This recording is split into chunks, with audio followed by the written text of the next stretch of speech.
बिस्मिल्लाहिर्रहमानिर्रहीम। अस्सलाम वालेकुम काश्तकार भाई, गंदम की फसल दूसरा पानी लगाने के बाद जब आपकी 55 से 60 दिन की हो जाती है तो उसके बाद आपको चाहिए कि आप खादों का इस्तेमाल ना करें। आपने जो भी खाद गंदम की फसल को देनी होती है, डीएपी खाद है, नाइट्रोफास खाद है, पोटाश वाली है या यूरिया खाद है, कोई भी आपकी खाद है जो आप गंदम की फसल को देना चाहते हैं, आपको चाहिए कि आप पहले 55 से 60 दिन के अंदर अंदर मुकम्मल कर लें। उसके बाद अगर आप अपने फसल को कुछ खुराकी अज्जा देना चाहते हैं तो आपको चाहिए कि आप इसके स्प्रे करवा लें। काश कौन कौन से स्प्रे गंदम की फसल के ऊपर किए जाते हैं, कितनी मिकदार के अंदर किए जाते हैं और किस वक्त किए जाते हैं, इसके बारे में आज हम बात कर रहे होंगे। अगर आपने हमारे चैनल सब्सक्राइब किया, चैनल को फौरन सब्सक्राइब कर दें, साथ में बेल के बटन को दबा दें ताकि फसलों के मुतालिक हम जितनी वीडियो बना रहे होते हैं वो आपको बर वक्त मिल सके। काश्तकार भाई, हमारे 95% से ज़्यादा जो किसान दोस्त हैं वो पोटाशियम खाद का इस्तेमाल नहीं करते अपने खेतों के अंदर, अपनी फसलों के अंदर, जबकि हमारे मुल्क की 50% से ज़्यादा ज़मीनों के अंदर पोटाश की कमी पाई जाती है। काश पोटाश खाद जब आप गंदम की फसल के अंदर इस्तेमाल करते हैं तो ये दाने को वजनी कर रही होती है, दाने की पैदावार को बढ़ा रही होती है। अगर आप अपनी गंदम की फसल से भरपूर पैदावार हासिल करना चाहते हैं तो आपको पोटाश खाद का इस्तेमाल लाजमी तौर पे करना चाहिए। लेकिन क्योंकि ये एक महंगी खाद है, हमारा काश्तकार इसे अफोर्ड नहीं कर सकता, उसे चाहिए कि इसका स्प्रे लाजमी करवा लें। काश पोटाशियम खाद का जब आप स्प्रे करवाते हैं तो इससे ना सिर्फ दाने वजनी हो जाते हैं बल्कि अच्छी क्वालिटी के दाने, चमकदार दाने हासिल हो रहे होते हैं।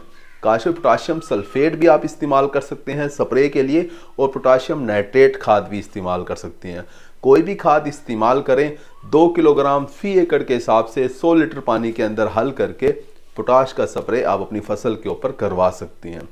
काशो इसके साथ साथ आपने बोरान लाजमी तौर पे मिक्स करना है, क्योंकि बोरान खाद का फ़ायदा ये है कि जब सिट्टा निकलेगा, सिट्टा निकलने के बाद जब पोलिनेशन का अमल होगा यानी दाने बनने का अमल हो रहा होगा तो बोरान खाद उस पोलिनेशन के अमल के अंदर मदद करती है।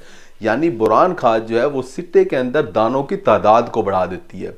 काश के बोरान खाद का इस्तेमाल आपको लाजमी तौर पे करना चाहिए। अगर आप इस वक्त तक भी बोरान खाद इस्तेमाल नहीं कर सके तो आपको स्प्रे करवा लेना चाहिए। पोटाश के साथ ही मिक्स करके आप बोरान का भी स्प्रे करवा लें।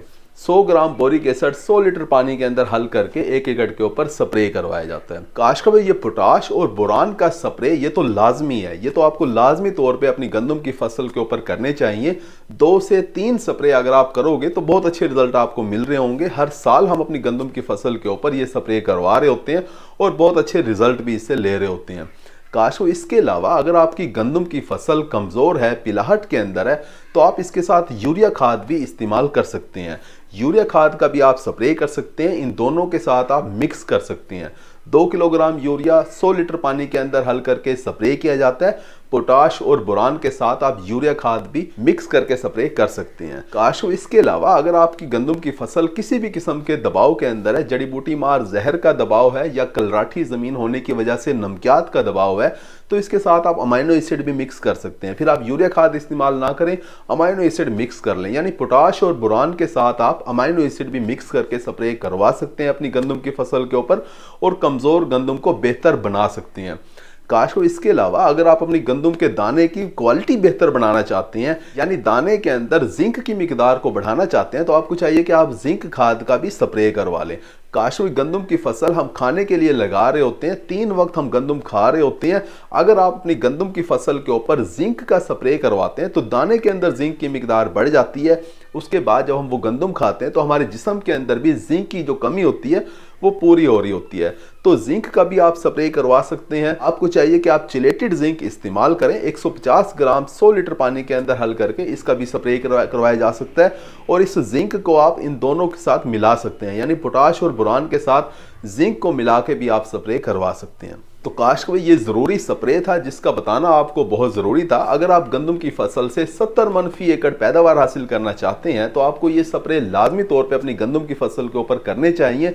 इसका तरीका इस्तेमाल कुछ इस तरह से होता है, 2-3 खुराकी अज्जा, जितने भी खुराकी अज्जा का आप स्प्रे करवा रहे हैं, आपने अलग अलग घोल तैयार करने हैं, यानी अलग अलग बर्तनों के अंदर महलूल तैयार करें। स्प्रे करवाते वक्त टैंकी के अंदर आपने इन्हें मिक्स करना है। तो काश में इस तरह से ये स्प्रे करके आप अपनी गंदम की पैदावार को बढ़ा सकते हैं। हमने ये स्प्रे शुरू कर दिए हैं और बहुत अच्छे रिजल्ट भी मिलना शुरू हो गए हैं। उम्मीद है कि वीडियो आपको समझ आ गई होगी। अपना ख्याल रखिएगा। अल्लाह हाफिज़।